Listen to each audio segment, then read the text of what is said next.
Welcome to Kishore academy. இன்றைக்கி இந்த வீடியோவில் 10th ஸ்டாண்டர்ட் மேக்ஸ் சமச்சீர் எக்ஸாம்பிள் 3.6 இங்கிலீஷ் மீடியம் என்ன அப்படிங்கிறத பார்க்க போகிறேன். ஸோ அல்ஜிப்ரா அப்படிங்கிறதுனால தமிழ் மீடியம் ஸ்டூடெண்ட்ஸுக்கும் அழகாக புரிகிறதுக்கு நிறையா வாய்ப்புகள் இருக்குது.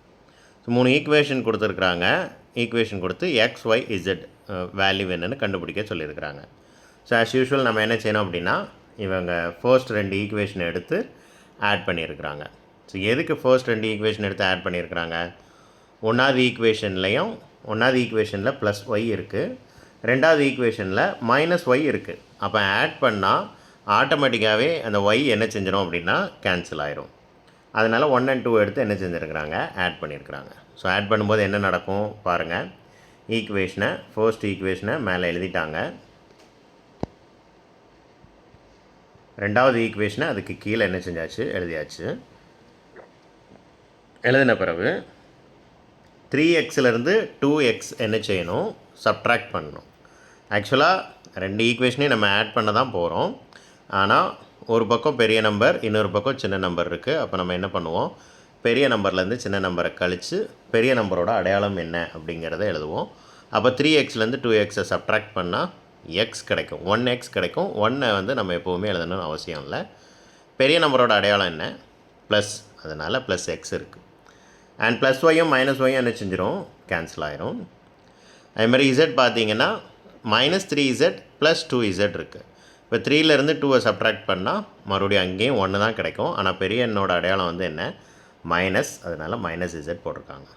இங்கே 1 + 1 2. இதுதான் ஈக்குவேஷன் நம்பர் 4. அடுத்து ஈக்குவேஷன் 1 and 3 எடுத்து என்ன செஞ்சுருக்கிறாங்க, ஆட் பண்ணியிருக்கிறாங்க. இப்போவும் நீங்கள் கவனிங்க. ஸோ நான் போன ஒவ்வொரு சம்லையும் ரூல் என்ன அப்படிங்கிறத நான் என்ன செஞ்சுருப்பேன், எக்ஸ்பிளைன் பண்ணியிருப்பேன். இப்போவும் சொல்கிறேன். ஃபர்ஸ்ட் ஸ்டெப்பில் எந்த 2 ஈக்குவேஷன் எடுத்தீங்களோ அதில் ஏதோ ஒன்று எடுத்துக்கலாம். That means 1 or 2. இந்த 2ல் ஏதோ ஒரு ஈக்குவேஷன் என்ன செஞ்சுக்கலாம், எடுத்துக்கலாம். எந்த ஈக்குவேஷன் வேணாலும் எடுக்கலாம், அது நம்மளோட விருப்பம். ஆனால் 3வது ஈக்குவேஷன் கண்டிப்பாக என்ன செய்யணும் அப்படின்னா எடுக்கணும். ஃபர்ஸ்ட் ஸ்டெப்பில் எந்த ஈக்குவேஷன் வரலையோ அந்த ஈக்குவேஷனை கண்டிப்பாக என்ன செய்யணும், எடுக்கணும். அப்போது டிஃபால்ட்டாக 3rd ஈக்குவேஷன் எழுதி தான் ஆகணும். டிஃபால்ட்டாக 3rd ஈக்குவேஷன் என்ன செஞ்சு தான் ஆகணும், எடுத்து தான் ஆகணும். ஸோ 3rd ஈக்குவேஷன் என்ன செஞ்சுட்டாங்க, எடுத்து எழுதிட்டாங்க. இங்கே கண்டிப்பாக எந்த ஈக்குவேஷன் எடுக்கணும் அப்படின்னா 1வது ஈக்குவேஷன் எடுக்கணுமா, 2வது ஈக்குவேஷன் எடுக்கணுமா, எந்த ஈக்குவேஷன் வேணாலும் எடுக்கலாம். ஆனால் எது சிம்பிள் அப்படின்னு சொல்லி நம்ம யோசிக்கணும். 1வது ஈக்குவேஷன் எடுக்கிறது தான் புத்திசாலித்தனம். ஏன்னா அதை எடுத்தால் மறுபடியும் ஒய் என்ன செஞ்சிடும் அப்படின்னா கேன்சல் ஆகிடும். ஸோ இப்போ இங்கே பாருங்கள். இப்போ ஈக்குவேஷன் 1 and 3 எடுத்தாச்சு. அதில் நீங்கள் பார்த்தீங்க அப்படின்னா 1 and 3 எழுதியாச்சு. இங்கேயும் ப்ளஸ் ஒய் மைனஸ் ஒய் இருக்குது, கேன்சல் ஆயிரும். ரூலும் அதுதான். ஃபர்ஸ்ட் ஸ்டெப்பில் எந்த வேரியபிள் எலிமினேட் பண்ணோமோ அதே வேரியபிளை தான் 2வது ஸ்டெப்பில் என்ன செய்யணும், எலிமினேட் பண்ணணும்.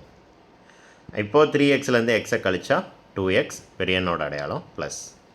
3zலேருந்து z -3z ப்ளஸ் z இருக்குது. அப்போ 3லேருந்து 1 சப்ட்ராக்ட் பண்ணோன்னா 2, பெரிய எண்ணோட அடையாளம் வந்து மைனஸ். இங்கே 2 + 1 3. இது ஈக்குவேஷன் நம்பர் 5. இப்போ ஈக்குவேஷன் நம்பர் 5ஐயும் 4ஐயும் எடுக்கணும். ஈக்குவேஷன் நம்பர் 5ஐ டேரெக்டாக எடுத்துக்கிட்டாங்க. ஈக்குவேஷன் நம்பர் 4ஐ 2ஆல் மல்டிப்ளை பண்ணியிருக்காங்க. அப்போம்னா ஒவ்வொரு டேமையும் 2ஆல் மல்டிப்ளை பண்ணணும். இதை 2ஆல் மல்டிப்ளை பண்ணால் 2x 2z 4. So 2x 2z 4. இடையில மைனஸ் இருக்குது, அது மறந்துடக்கூடாது. ஓகே, இது ஈக்குவேஷன் நம்பர் 4, அது அப்படியே இருக்குது. சாரி, இது ஈக்குவேஷன் நம்பர் 5, அது அப்படியே இருக்குது. இது ஈக்குவேஷன் நம்பர் 4, அதை 2ஆல் மல்டிப்ளை பண்ணி என்ன செஞ்சுருக்கிறாங்க, எடுத்துருக்குறாங்க. ஏன் 2ஆல் மல்டிப்ளை பண்ணணும், கோஎஃபிஷியன்ட், ஏதோ ஒரு வேரியபிளோட கோஎஃபிஷியன்ட் வந்து என்ன செய்யணும் அப்படின்னா சேம் ஆகணும். அப்போது இங்கே 2x இருக்குது, அப்போ இங்கேயும் 2x தான் வரணும். பட் அன்ஃபார்ச்சுனேட்லி இந்த சம்மில் என்ன ஆகுது அப்படின்னா 2 வேரியபிளோட கோஎஃபிஷியன்ட்டும் சேம் ஆகிடுது. எக்ஸுக்கும் சேம் ஆகுது, இசட்டுக்கும் சேம் ஆகுது. ஆக்சுவலாக இப்படி ஆணுச்சு அப்படின்னா வேல்யூ கண்டுபிடிக்க முடியாது, இப்படி ஆகக்கூடாது. பட் இப்படியும் வரலாம், நடக்கலாம் இல்லையா, அதுக்காக இந்த செம்ம எக்ஸாம்பிள் கொடுத்துருக்குறாங்க. ஸோ இங்கே 2 கோஎஃபிஷியன்ட்டும் சேமாக வந்துடுது. ஸோ 0 அதை ஆட் பண்ணிங்கன்னா ஆட்டோமேட்டிக்காக என்ன ஆகும் அப்படின்னா, சாரி ஆட் பண்ண முடியாது, சப்ட்ராக்ட் பண்ணணும். இந்த 2 ஈக்குவேஷனையும் சப்ட்ராக்ட் பண்ணால் என்ன நடக்கும் அப்படின்னா ஆட்டோமேட்டிக்காக என்னவாயிரும், 0 ஆயிரும். பட் இந்த சைடு 3 + 4 சப்ட்ராக்ட் தானே பண்ணியிருக்கிறாங்க.